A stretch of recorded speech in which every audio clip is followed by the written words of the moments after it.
এই যে দেখুন, সকালে আমি রান্না করছি সকালের আর দুপুরের খাবার, সেই ছোলার শাক ভাজা। সেই সুন্দর করে ভেজেছি, খেতে বেশ ভালো লাগে এই ছোলার শাক ভাজা। আর এই যে সিম, আলু আর বড়ি ভাঙ্গা দিয়ে ভাজি করেছি। আরেকটা করেছি আমার সেই বাড়ির বড় মোরগের গোশ, আমি মাখায়ে ম্যাগনেট করে রেখেছি। এখন আমি রান্না করব। খুব সিদ্ধ হতে দেরি হয়, তাই আস্তে আস্তে চুলার উপরে দিয়ে রাখবো। তো কার কার ভালো লাগছে রেসিপিটা অবশ্যই জানাবেন এবং বেশি বেশি করে শেয়ার করবেন, কমেন্ট করবেন। তো এই যে গোশটা বেশ ম্যাগনেট করে রেখেছি অনেকক্ষণ হলো, প্রায় আধা ঘন্টা। তো এই আধা ঘন্টা হয়ে গেছে, এখন আমি চুলাতে দিয়ে দিব।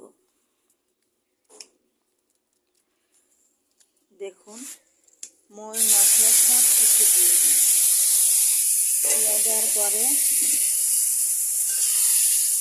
এখন আমি সুন্দর করে নেড়ে নেড়ে কষায়ে নিব।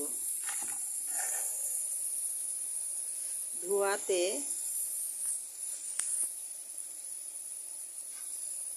ক্যামেরাটা খোলা হয়ে গেল। ম্যাগনেট করে রেখেছি বেশ আজকে, এখন ওই ফেভারেট বের হচ্ছে। আমি এক এক দিন এক এক রকমের রান্না করি। আজকে রসুন পেঁয়াজ সব একবারে শিলপাটায় বেটে দিয়েছি। তাছাড়া আবার কয়েকদিন আমি রসুন পেঁয়াজ তেলের উপরেও দিয়ে কষাতে কষাতে সেগুলো সব একবারে মিহি হয়ে যায়।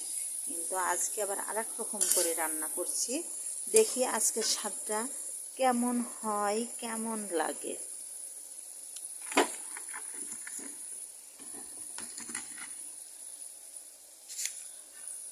আর এই যে এক চুলাতে ভাত দিয়েছি আর এক চুলাতে গড়ি দিয়েছি, আর আগে দুইটা তরকার রান্না হয়েছে।